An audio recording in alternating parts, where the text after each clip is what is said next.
Am I alone in having a strange sensation when I watch Strange New Worlds?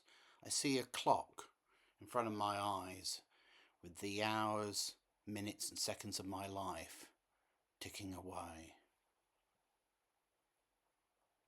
Death, a very real presence.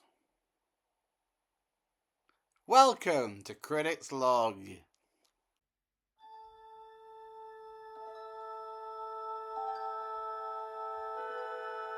Space. A continuous extension interval between planets, stars, and other objects. These are the critiques of the critic McElvoy. His continuing mission to review strange new shows, to seek out new work and new bastardizations, to boldly note what no critic has noted before.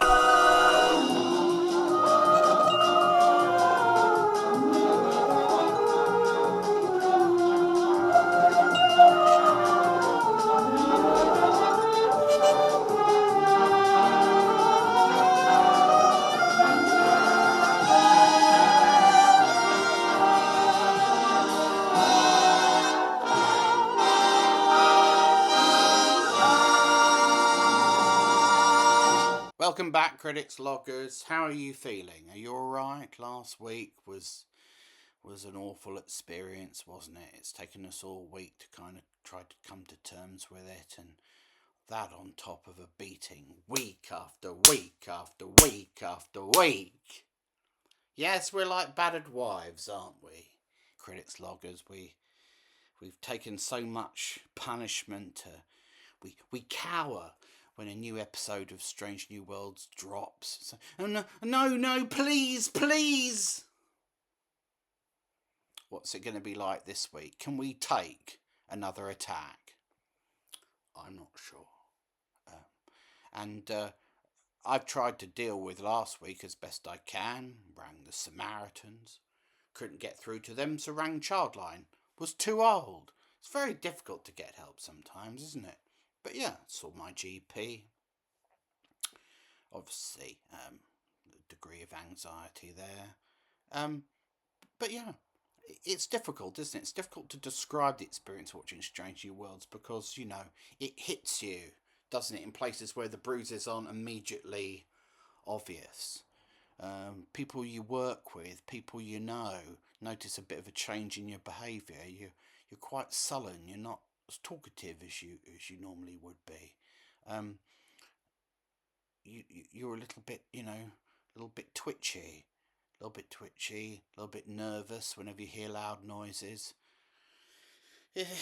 It's a very difficult experience. So what we needed after last week, after possibly the worst 55 minutes of television ever made, an episode that will hitherto be called Spock's Dream, was, in storytelling terms, a breather. Right, we needed something not light necessarily, just perhaps a little bit more serious, something with dramatic integrity, something that could, from a certain point of view, be construed as a Star Trek episode.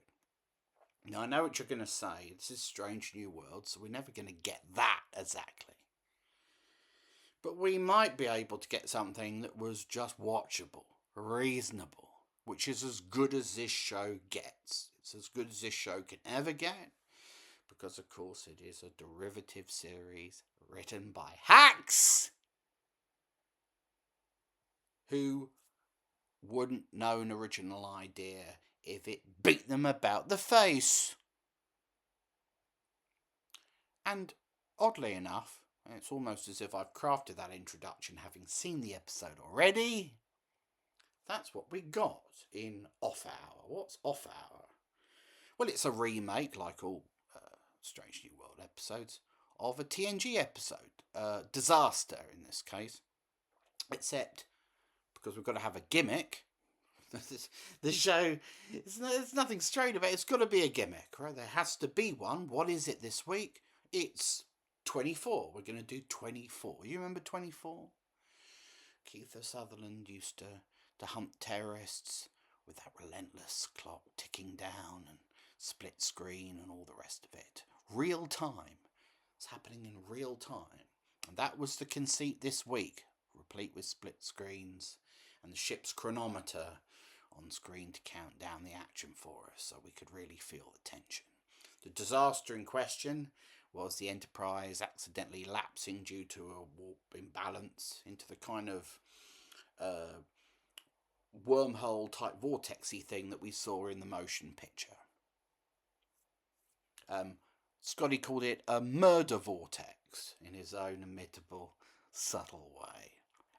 What was it really? It was called a slipstream wormhole. And lots of little disasters occurred all over the ship. Una and Spock and Lan were trapped in the Enterprise's version of 10 forward. This Enterprise's version of 10 forward with too strong gravity, and Scotty had to do a thing with the engines, stop them exploding or something. At some point, Spock and Lan had to go on the hull of the ship and get a data thing that they could only get by climbing onto the hull, while this neutrino field hit them and things like radioactive field hit them and things like that.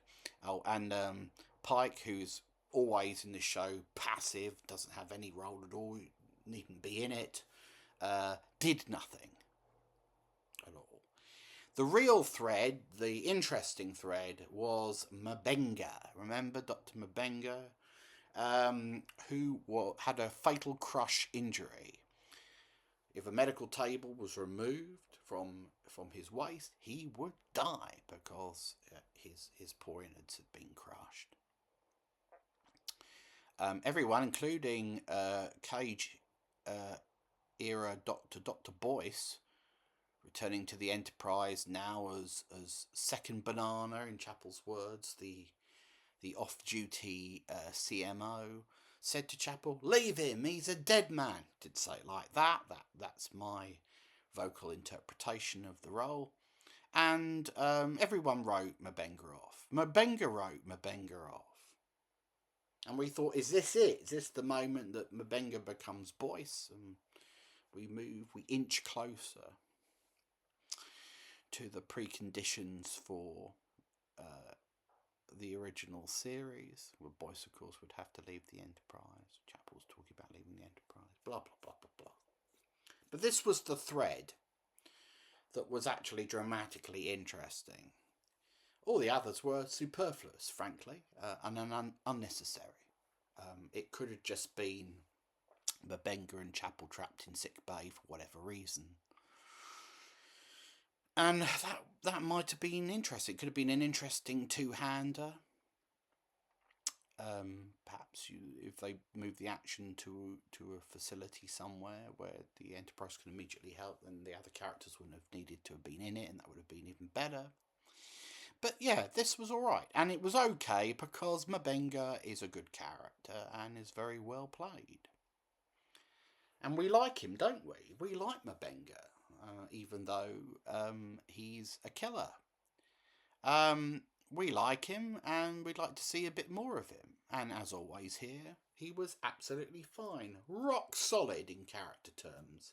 He even had a joke for us, which we got the punchline to at the end of the episode. So, was this meaty drama? Was this affecting? Did we feel for these characters? Well, the problem is, of course, there's so much chit-chat and noise and silly dialogue in Strange New Worlds that you can never really get properly sutured into the thing. You can never really feel anything. You're kind of numb. As I said, you're so traumatised from episodes like the Puppet episode, Spock's Dream, that when you're actually hit with something that purports to be actual drama, you can't really get into it. I recognise it as something vaguely resembling Star Trek, but I can't engage with it. I'm just too numb. I see the images, I hear the soundtrack, but it just doesn't settle on the brain. Now, I like the scenes with Mbengo and Chapel, but you become fixated on other elements of the episode. For example, the fact that the entire thing is going to be fixed with an outlandish theoretical scientific innovation hitherto untried anywhere. They're going to science their way out of it in a way that doesn't really make a great deal of sense. Based on something that Mbenga theoretically did, something that I think it was Ortegas in her usual scientifically literate way, called magic particles. But I thought of something else when she said that. I thought there's only really one word for that, and that's magic darts. I mean, I think if you and me have been doing bullshit together, there's only one word for that: magic darts. Yeah, there's only one word for that: magic darts. There's only one word for that: as magic darts. There's only one word for that: magic darts. There's only one word for that, Master Bruce: magic darts. I haven't been playing for it. Yeah, magic darts. And it may as well have been called magic darts, because magic darts is, is a silly, nonsensical phrase, and so was this. But the writer of this episode didn't have much for us in terms of thinking of a practical, organic, way of fixing these problems. So it had to be something like magic darts. Did that undermine the integrity of the episode? Well, we're talking about integrity. This is Strange New Worlds. No episode has any real integrity. Relatively speaking, it felt sort of congruous. This is technobabble that doesn't make a great deal of sense. I just couldn't help but think about TNG, or DS9, or what have you, when the technobabble, for whatever reason, just had a certain plausibility, a certain authority. You know what I mean? It's like there was a real science consultant behind it all. Imagine that. For that reason, when they said something like, I don't know, adjust the particle flow, or we're going to attempt to hit it with tetrion beams, or we're going to, use a tricerylene, patch, or something along those lines. You thought, okay, all right, that sounds okay. I can go with that. And this sounded a bit like that. It sounded a bit like, old technobabble. But I was reminded of that scene in Star Trek IV: The Voyage Home, where they talked about synthesizing the whale sounds, and Spock said, well, we could synthesize the sounds, but not the language. We'd be responding in gibberish. And it sometimes feels to me that this is a scientifically illiterate show where they try to do the same thing. They use similar words and phrases, even the same sort of rhythm. Da-di-da-di-da-di-da-di-da. Protons, da-di-da-di-da-di-da-di-da. Tetrions, blah, blah, blah, blah, blah. But they don't have any idea what they're saying. And they don't think that the audience in any event gives a sod, because we're all thick. So, there's no great rant here. There's no great, emotional breakdown like last week or previous. This was fine. Fine. But, unfortunately, fine is as good as it gets for this show. It can be no more. And perhaps that is the best reason that it's ending. Till next time, I'm Dr. McAvoy. It's not my real name. Out! Close the channel, Mr. Worf. Gladly, sir.